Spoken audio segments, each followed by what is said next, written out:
वो डॉक्यूमेंट्स क्या क्या थे जरा बताना। Passport, CV, school certificates, college certificates of first year, a letter of recommendations, letter of motivations, IELTS certificate, German certificates. और आइल्स में कितना आया था? 8.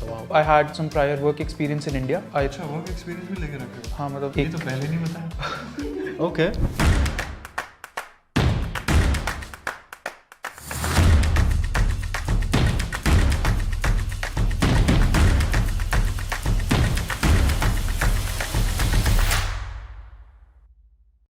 ऑलराइट गाइस, सो यार अगर आप बैचलर्स पढ़ना चाहते हो जर्मनी में, स्पेशली बिजनेस में, आई थिंक मैंने बहुत सारे इंजीनियरिंग स्टूडेंट्स को ले आया हूँ मैं पास्ट में, बट अगर आप फर्स्ट ईयर इंडिया में करके आना चाहते हो, बहुत सारा पैसा सेव करना चाहते हो और वो वाला रास्ता लेना चाहते हो, तो ये वीडियो आप प्लीज आखिरी तक देखो। आई am here with a student. आपका नाम क्या है? Dipanshu Bansal, दिपांशु, क्या बैचलर्स कर रहे हो यहाँ पर? doing bachelor's in business economics. तो आपको मैं थोड़ा डिटेल्स पूछने से पहले Yeah. आप अपने बारे में एक 30 सेकंड का इंट्रोडक्शन दे दो कि आपको 10th में कितना आया था, 12th में कितना आया था, टेस्ट टेस्ट दिया था, कैसे पढ़ाई किया, तो वो सब बताओ थोड़ा। Yes, 10th में मेरे 76% थे एंड 12th में मेरे 90% थे। उसके बाद फिर मैंने फर्स्ट ईयर इंडिया से किया इन BBA। साथ के साथ मैंने टेस्ट टेस्ट की भी प्रिपरेशन की and in test test I score 100 and उसके बाद फिर APS के लिए अप्लाई किया एंड आई एम हियर। और स्टूडेंट को क्यों नहीं आना चाहता था? बिकॉज स्टूडेंट कोलीग के दो रीजंस थे कि एक तो यहाँ पे स्टूडेंट कोलीग में फर्स्ट ऑफ ऑल कंपटीशन बहुत है कि आप आओ एंड उस वो कॉस्टली है क्योंकि आपको डिफरेंट स्टेट्स में ट्रैवल करना पड़ेगा। ये हो सकता है कि आप एग्जाम्स मिस कर सकते हो क्योंकि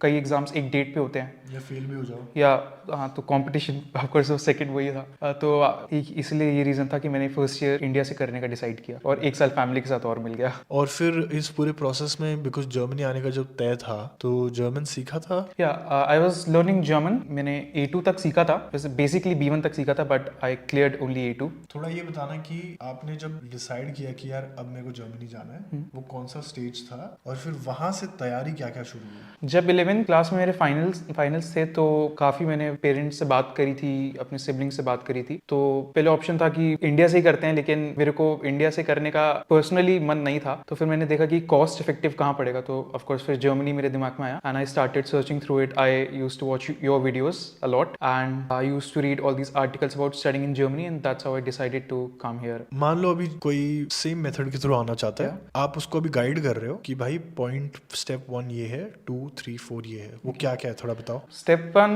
is mentally decide that yes, you wanna come here first. Then second, choose a good university in India after doing your first year. साथ में आप APS के लिए प्रिपेयर करें और टेस्ट के लिए प्रिपेयर करें एंड उसके बाद फिर जब आपका APS आ जाए तो वीजा के लिए अप्लाई करें और आ जाए। आइडियली मैंने सुना है और मैंने कई स्टूडेंट को देखा भी रिजेक्ट होते हुए कि अगर आप ये वाले मेथड के थ्रू आ रहे हो तो आपको, अगर आपने फर्स्ट ईयर कंप्लीट पूरा नहीं किया है, क्योंकि फर्स्ट ईयर में 2 सेमेस्टर है राइट, आपको दोनों सेमेस्टर का डिग्री सर्टिफिकेट देना पड़ता है, रिजल्ट देना पड़ता है। आपने दोनों दिया था अप्लाई करते वक्त या एक ही दिया था? मैंने यूनिएसएस के थ्रू अप्लाई किया था। जब मैंने अपने सिर्फ फर्स्ट सेमेस्टर के रिजल्ट के साथ अप्लाई किया तो मेरे को इवैल्यूएशन रिजल्ट में आया कि your applications can not be forwarded because you have not provided all the documents. और उसके बाद फिर उनको मैंने मेल किया कि इस डेट पे मेरा ये सेकंड सेमेस्टर का रिजल्ट आएगा एंड उन्होंने मेरे को टाइम दिया। उन्होंने बोला कि आप इस डेट तक जमा कर सकते हो एंड लकीली वो मेरे उसके अंदर था, टाइमलाइन के अंदर था, डेडलाइंस के अंदर था। तो I got lucky I think in this. जैसे ही वो रिजल्ट आया मैंने अप्लाई कर दिया फिर से and again I got an evaluation result with in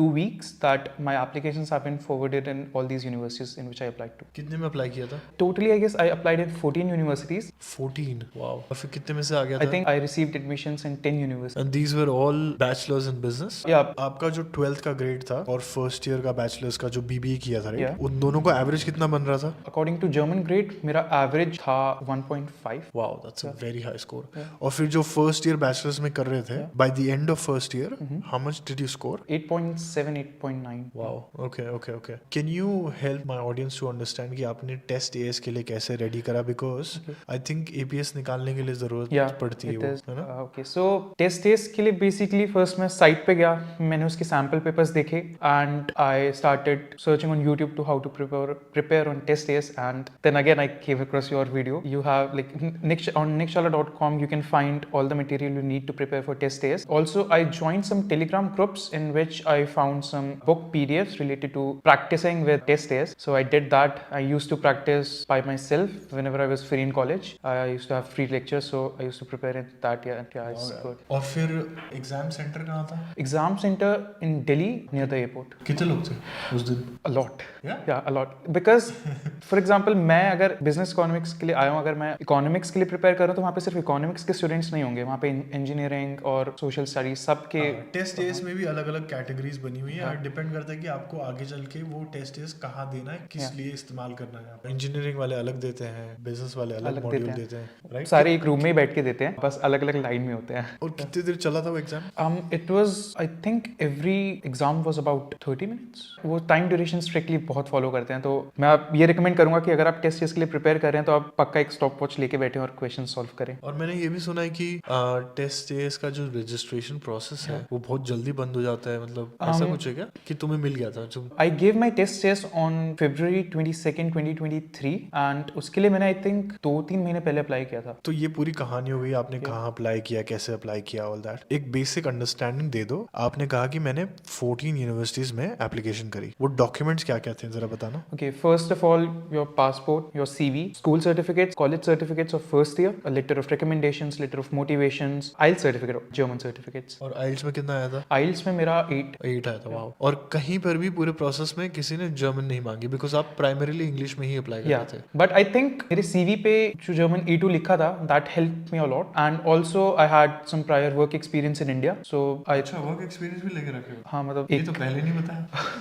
okay, कहाँ क्या किया है work experience? I was in a firm. I was acting as a assistant manager. My job was to just like interact with my clients and help them on the daily needs and कितने basis. साल काम किया इसमें? 1 साल अच्छा, ये कब किया? during my school time. वाह यार, खिलाड़ी हो तुम यार। Okay okay.